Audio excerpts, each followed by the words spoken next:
Guys আসসালামু আলাইকুম। আজকে আমি খাসির মাংস রান্না করব। দেখুন,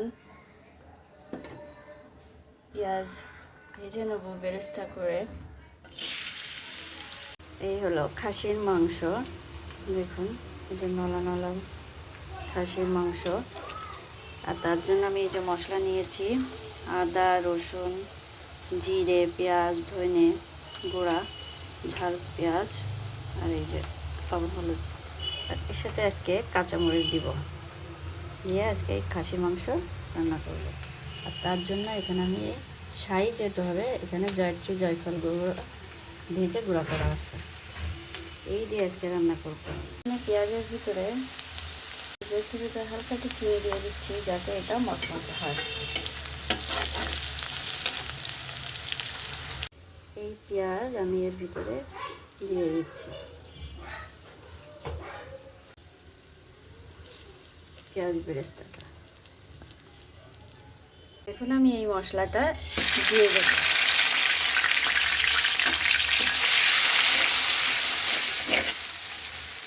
ওই তেলের ভিতরে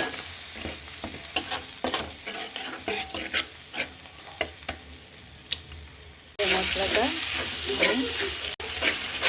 কষিয়ে নিলাম। যে মাংসটা এইভাবে মাংসটা এই যে মাখিয়ে নিয়েছি পেঁয়াজের সাথে। এখন এই যে মাংসটা দিয়ে দিলাম মশলার ভিতরে। মাংসটা আর মশলাটা মাখিয়ে নিচ্ছি।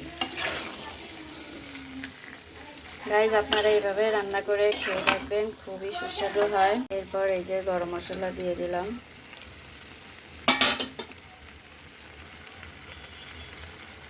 তার সাথে এই যে কাঁচা ঝাল দিয়ে দিলাম। আমি এই যে জয়ত্রী জয়ফল গুঁড়া এখন একটু দিয়ে দিলাম। গাইস, এখন আমি আলু দিয়ে দেব।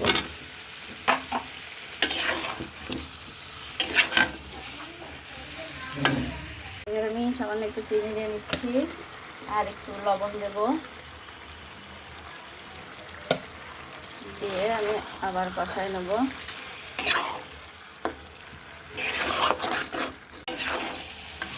গাইস, এই দেখুন, আমি এটা আমার কষানো হয়ে গেছে। আমি কিন্তু এখানে শাহি মশলা ব্যবহার করেছি, যেহেতু খাসির মাংস আজকে। গাইস, এই দেখুন আমার কষানো হয়ে গেছে একেবারে শুকনোর মতো। রসুন দিয়ে দিলাম এবং তার সাথে পানি দিয়ে দিচ্ছি, আর একটু পানি দিয়ে দিলাম।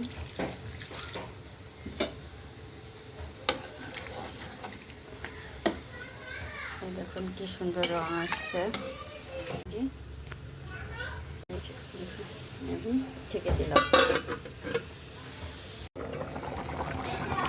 এই যে উতলাই গিয়েছে।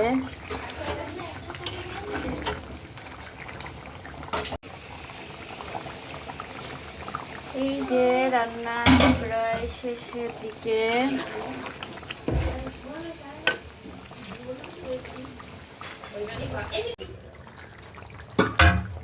এই তরকারি হয়ে গেছে। দেখুন খাসির মাংস রান্না।